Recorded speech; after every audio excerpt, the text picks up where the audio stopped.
45, 50 miles an hour right there. It just took off. I couldn't even really keep up with them in this. It's crazy. The mail is here. The mail is here. Yeah! So this is the new lighting kit for the race car. I have new DOT headlights and taillights and turn signals. What's cool about this is the headlights look similar to the original sunken headlights on the Geo Metro, which are my favorite part of the Geo Metro. Look it, they're sunken! Taillights are also mildly sunken too, which I might use once I have body panels on there, but for right now, we're just gonna set these aside. It has a really clever way of implementing a brake light, which is with this little pressure plate that screws onto your brake pedal, which is really handy. So you have a control module right here, and you have an actual turn signal and headlight stock to turn on your lights. You can press this for your horn or push it up and down like a normal turn signal stock. And that is just so awesome. So let's slap it on the race car. They look awesome. However, I'm seeing a slight problem with them, because where I wanted to mount them is like up here, right? Problem with putting them right there is my rack and pinion steering rod goes out really far on this way and like super far on this way. So now I'm gonna have to mount them lower than what I wanted, like here, I guess. I don't know, let me pull out the other side and we can try and situate them.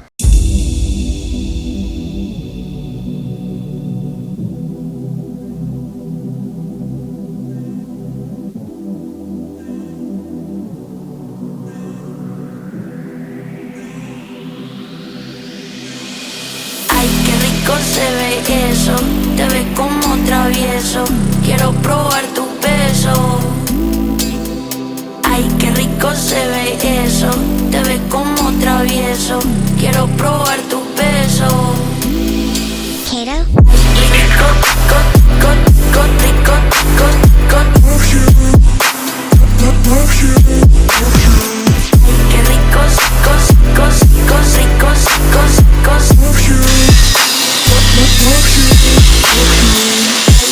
Kato. Rico, rico,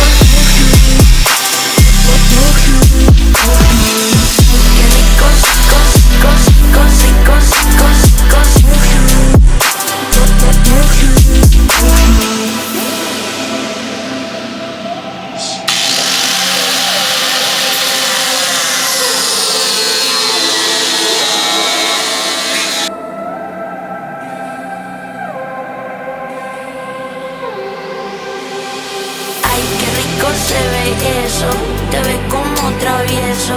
Quiero probar tu peso. Ay, qué rico se ve eso, te ves como travieso. Quiero probar tu peso. Ay, rico, rico, love you. So I let the spray foam insulation sit overnight. A little trick of the trade I've found out from building a bunch of custom body kits and things like that is a common everyday serrated steak knife is the best way to cut through this foam and kind of start shaping what you want. From there you want to use like a heavy grit sandpaper, like 160, 80, something to really cut through it, and then go to a finer grit sandpaper. I'm about to make a huge mess. Enjoy this time lapse. Te ves como travieso, quiero probar tu peso. Kato. Rico, rico,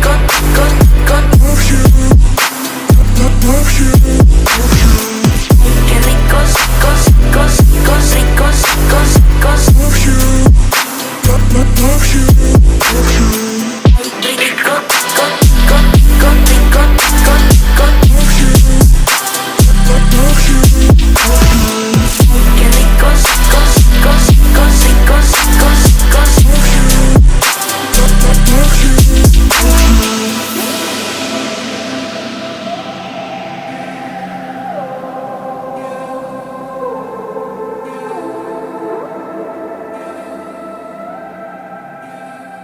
So building your own custom body panels takes a really long time.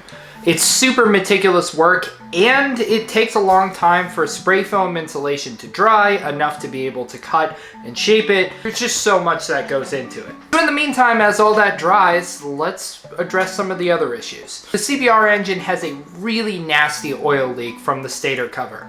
If you've ever worked on stator covers or a stator, it's really annoying. And if you're not familiar with motorcycle engines, the stator is essentially an internal alternator. It's really easy to burn out stators. They're not as bulletproof as alternators, and that's one of the reasons why I'm going to be transitioning over this engine from a motorcycle battery over to a normal car battery to stress the stator out way less. I was a little perplexed as to why I had such a massive oil leak from there, but I figured the gasket had worn out. I did not figure that there wouldn't be a gasket altogether. That kind of took me by surprise. I've never cracked open a motorcycle engine and just not had a stator gasket, because the clutch side, when I did the clutch, had a gasket. That's neither here nor there.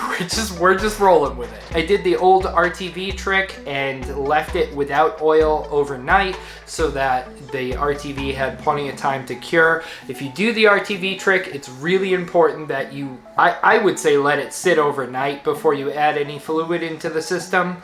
The back of the bottle says it's like 90 minutes or something. I would never trust that. So from there, I was still waiting the 150 years for the spray foam insulation to dry. So let's talk about the Miata. As you know, one of my wives has her purple and blue Mitsubishi Eclipse. My other wife did not have a race car, and she really loves cute vehicles like the Miata. So I tracked her down a Miata. And unfortunately, it doesn't run. So let's try and do something about that. I don't have a spark plug socket here at the new garage yet because the majority of my tools are still over at the old shop. So I'm going to teach you a little trick that I've figured out throughout the years of being bad at building things. If you take the right socket and then grab some painter's tape, make a ball, and then shove it into the socket, and the majority of the time, your spark plug that needs to come out just like this, loosen it, and then if you're a lucky duck. All right, I got it out and it looks terrible. Looks really bad.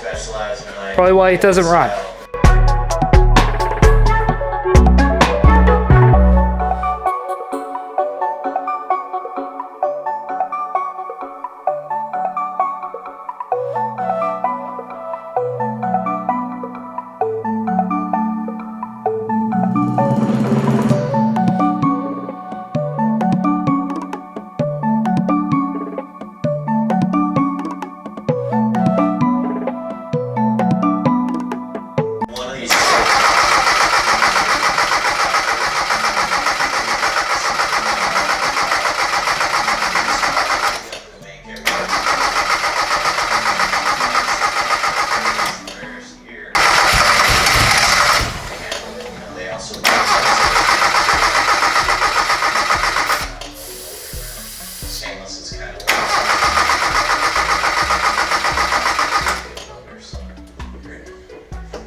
So we got the Miata to run for a couple minutes. Only got it to run using a jumper wire on the fuel pump relay wiring harness. I ordered a new relay for it, and it turns out that this relay is faulty after testing it, but we did get the Miata to run. I'm waiting on the relay to come in. Hopefully that solves the problem.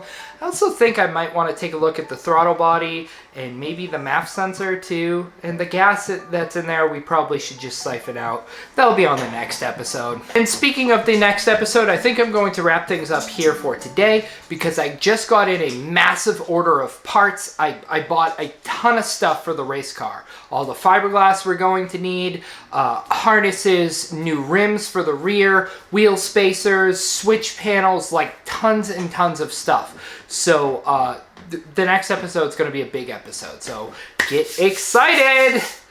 If you're not subscribed, please hit subscribe, please hit like, and click over to LikeDesignsLLC.com. Get you some cool t-shirts and help support the brand. I really appreciate it. I will see you guys on the next one.